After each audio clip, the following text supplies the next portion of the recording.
It is an honor for Indonesia to assume ASEAN chairmanship in 2023. ASEAN must become a dignified region, uphold values of humanity and democracy. ASEAN matters, epicentrum of growth. Thank you.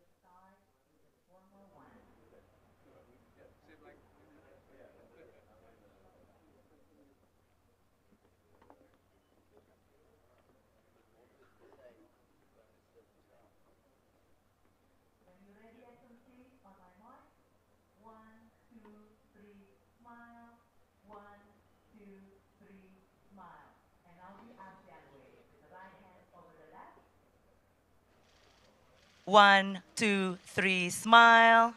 One more time. One, two, three, smile. Thank you, Excellencies.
Distinguished delegates, welcome to the retreat sessions of the 42nd ASEAN Summit at Meru Ora Hotel, Labuan Bajo, Indonesia. We will begin today's program very shortly. Please kindly take your respective seats. Thank you.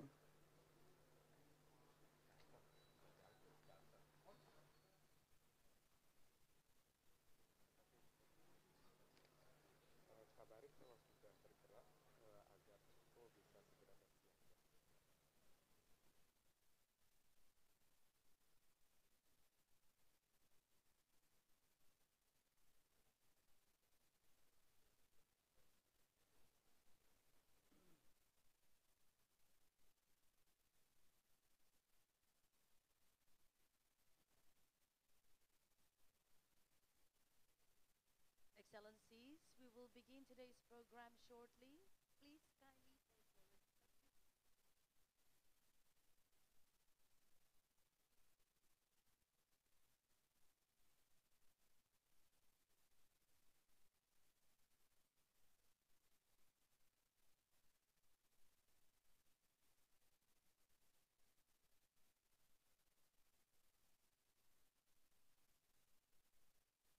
distinguished delegates, please.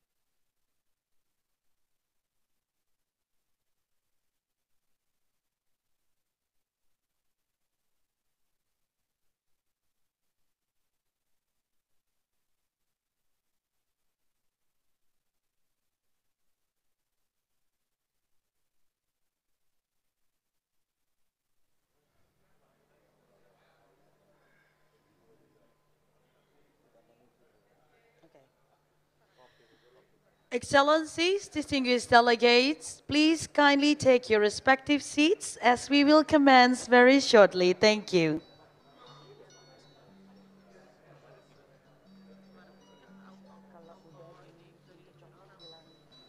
suruh info.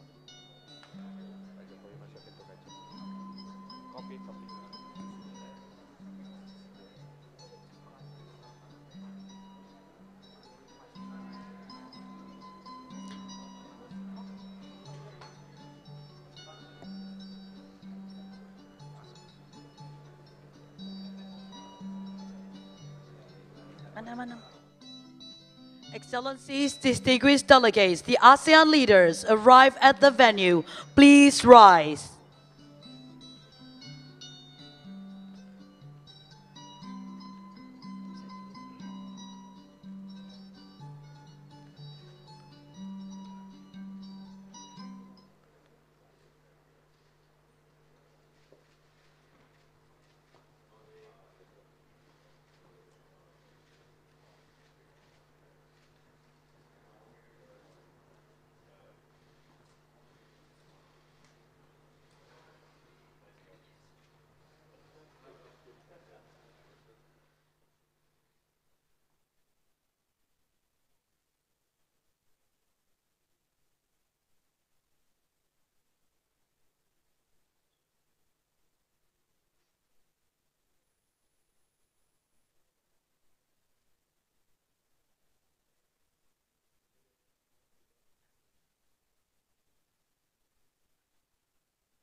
Yang mulia para pemimpin ASEAN, selamat pagi. Pagi ini kita akan membahas dua isu penting, yaitu review implementasi 5-point konsensus dan juga implementasi dari AOIP. Sebagai ketua, Indonesia terus berupaya agar ada langkah maju dari implementasi 5-point konsensus. Dan melalui engagement dengan berbagai pihak, mendorong terciptanya dialog yang inklusif, kemudian menyerukan penghentian kekerasan, dan memfasilitasi penyelesaian lewat joint needs assessment melalui AHA Center, dan juga menyalurkan bantuan kemanusiaan. Namun, saya harus berterus terang bahwa implementasi 5-point konsensus belum ada kemajuan yang signifikan, sehingga diperlukan kesatuan ASEAN untuk merumuskan langkah-langkah ke depan. Tapi yang ingin saya sampaikan adalah, yang ingin saya pastikan adalah bahwa isu Myanmar tidak boleh menghambat percepatan pembangunan komunitas ASEAN, karena pembangunan komunitas ini adalah yang ditunggu oleh masyarakat ASEAN. Dan terkait dengan implementasi AOIP, diperlukan kerjasama konkret dan inklusif untuk mengurangi ketegangan di Indo-Pasifik, yang salah satunya dapat melalui ASEAN Indo-Pacific Infrastructure Forum sebagai platform kerjasama konkret bersama negara mitra. Hadirin sekalian, sekarang kita masuk sesi tertutup dan saya persilakan dengan hormat awak media untuk meninggalkan ruang pertemuan. Terima kasih.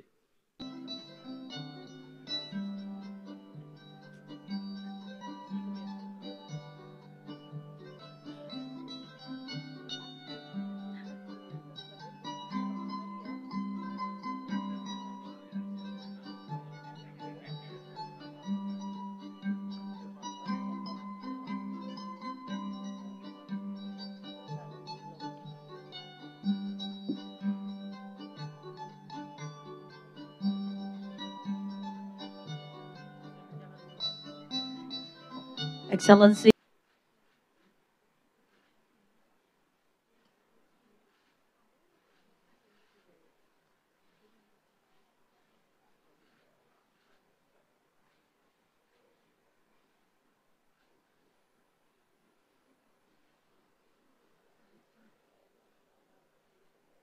Please be seated.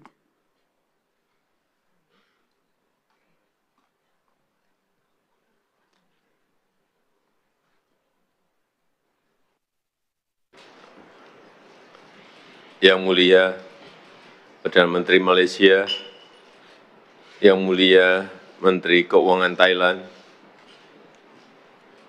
Yang mulia Sekjen ASEAN, Yang mulia Mas Atsugu Asakawa, Presiden Bank Pembangunan Asia, dan para delegasi yang terhormat. Selamat datang di KTT ke-15 Indonesia, Malaysia, Thailand Growth Triangle. Di usianya yang ke-30 tahun, IMTGT menjadi kerjasama segitiga emas bagi 85 juta penduduk di 3 negara. Dan saya senang meskipun dilanda krisis global, volume perdagangan IMTGT berhasil mencapai 618 miliar US dollar di tahun 2021. Ke depan, IMTGT harus semakin mampu mendorong percepatan pertumbuhan ekonomi yang inklusif dan berkelanjutan. Karena tantangan ke depan tidak mudah, ketidakpastian masih tinggi, rivalitas masih tajam, dan efek domino goncangan ekonomi global masih terus mengancam. Mari kobarkan semangat kolaborasi khususnya dengan peningkatan daya saing, konektivitas, pariwisata, dan investasi untuk mencapai visi IMTGT tahun 2036. Terima kasih. Hadirin sekalian, sekarang kita masuk ke sesi tertutup dan saya persilakan dengan hormat awak media meninggalkan ruangan. Terima kasih. Press briefing by the President of the Republic of Indonesia. Selamat siang.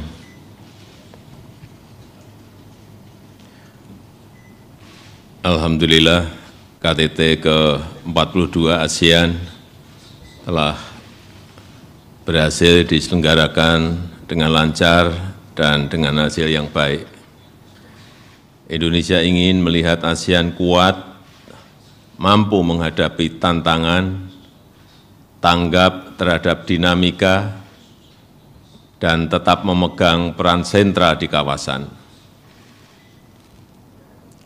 Oleh karena itu, kemarin saya ajak para leader untuk berlayar bersama naik kapal pinisi, agar suasananya rileks dan kekeluargaan. Karena memang ASEAN ini adalah satu keluarga. Ikatannya sangat kuat, kesatuannya sangat penting untuk berlayar menuju tujuan yang sama, menjadikan ASEAN epicentrum of growth dan kawasan damai, stabil, dan sejahtera. Adapun beberapa kesimpulan penting dari KTT ini adalah yang pertama, hal yang menyentuh kepentingan rakyat menjadi perhatian penting para leaders, termasuk perlindungan pekerja migran dan korban perdagangan manusia. Dan saya mengajak negara ASEAN untuk menindak tegas pelaku-pelaku utamanya. Yang kedua, terkait Myanmar. Pencideraan terhadap nilai-nilai kemanusiaan tidak bisa ditoleransi. Dan 5-point konsensus memandatkan ASEAN harus engage dengan semua stakeholders. Inklusivitas harus dipegang kuat oleh ASEAN karena kredibilitas ASEAN sedang dipertaruhkan. dan Indonesia siap berbicara dengan siapapun, termasuk dengan junta dan seluruh stakeholder di Myanmar untuk kepentingan kemanusiaan. Dan yang penting untuk saya tegaskan bahwa engagement bukan recognition. Melakukan pendekatan bukan berarti memberikan pengakuan. Sehingga saya tadi menyampaikan di pertemuan bahwa kesatuan ASEAN sangat penting. Tanpa kesatuan akan mudah bagi pihak lain untuk memecah ASEAN. Dan saya tidak yakin tidak satupun, saya ulang, saya yakin tidak satupun negara ASEAN menginginkan hal tersebut. Tidak boleh ada pihak di dalam atau di luar ASEAN yang mengambil manfaat dari konflik internal di Myanmar. Kekerasan harus dihentikan dan rakyat harus dilindungi. Yang ketiga, terkait penguatan kerjasama ekonomi. ASEAN sepakat untuk membangun ekosistem mobil listrik dan menjadi bagian penting dari rantai pasok dunia, sehingga hilirisasi industri menjadi kunci. Selain itu, implementasi transaksi mata uang lokal dan konektivitas pembayaran digital antar negara sepakat untuk diperkuat. Ini sejalan dengan tujuan sentralitas ASEAN supaya ASEAN semakin kuat dan semakin mandiri. Itu yang ingin saya sampaikan. Terima kasih. For the question and answer, we have one from Indonesian media and one from foreign media. Untuk pertanyaan pertama, Mas dengan batik sebelah kanan. Ya, Indonesia.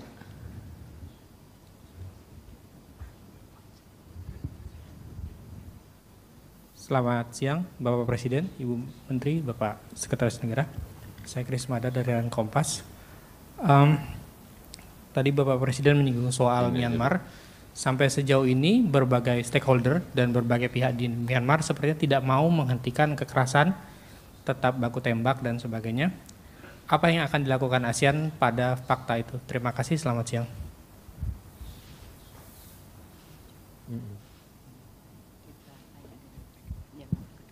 Yang kedua. From the foreign media, yes please ma'am. You with the black blazer, yeah.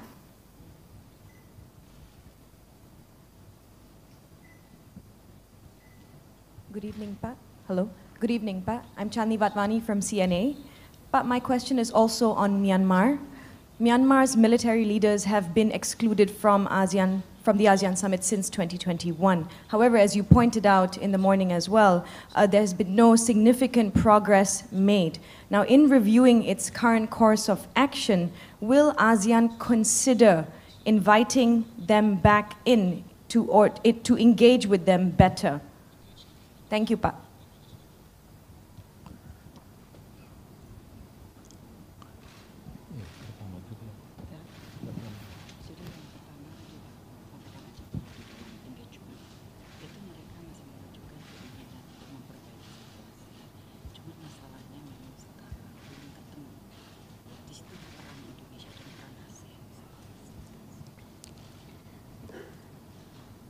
Jadi kita sudah mengengage yang ada di Myanmar untuk mencari solusi-solusi yang ada. Dan ini dilakukan dengan banyak pihak di Myanmar. Meskipun kita tidak selalu berbicara mengenai itu, tapi sudah kita lakukan. Dan kita akan terus mendorong implementasi dari 5-point consensus. Mendorong terciptanya dialog. Dan tidak hanya dengan junta, karena di sana banyak pihak yang terlibat, banyak kepentingan yang terlibat, sehingga kita akan memperbanyak stakeholders yang ada di Myanmar untuk ikut bersama-sama sehingga perlu didorong terciptanya dialog-dialog sebanyak-banyaknya. Dan juga memfasilitasi AHA Center untuk menjalankan tugas-tugasnya.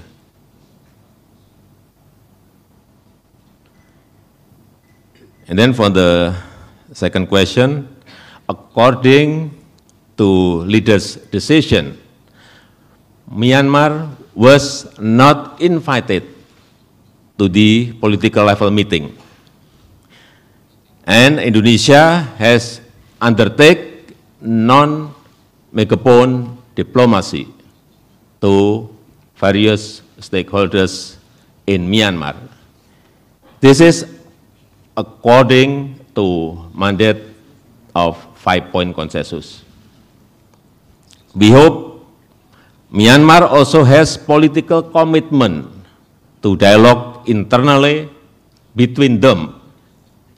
And what I need to emphasize once again is engagement doesn't mean recognition. This is clear.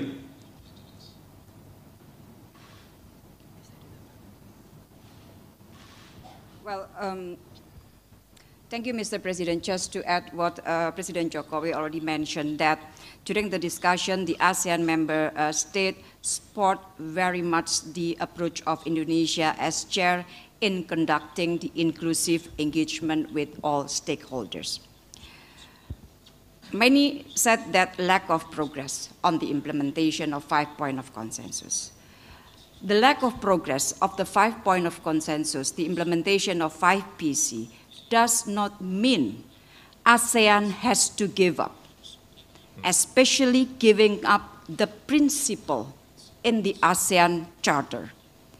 Since establishment, ASEAN is bound by the principle that need to be respected, enshrined in the ASEAN Charter, among others, the adherence of rule of law, good governance, the principle of democracy and constitutional government.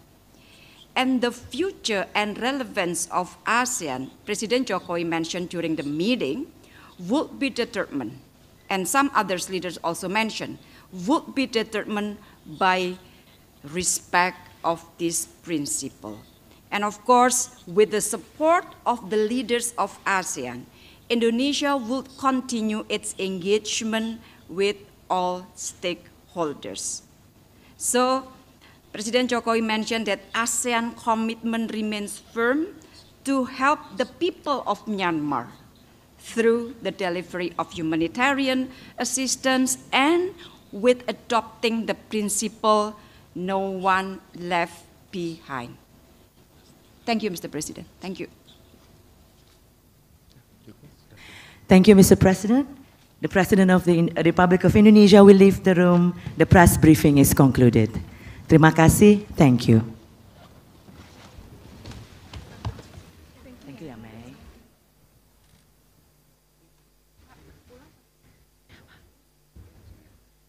Mas Riza, Pengkuraj.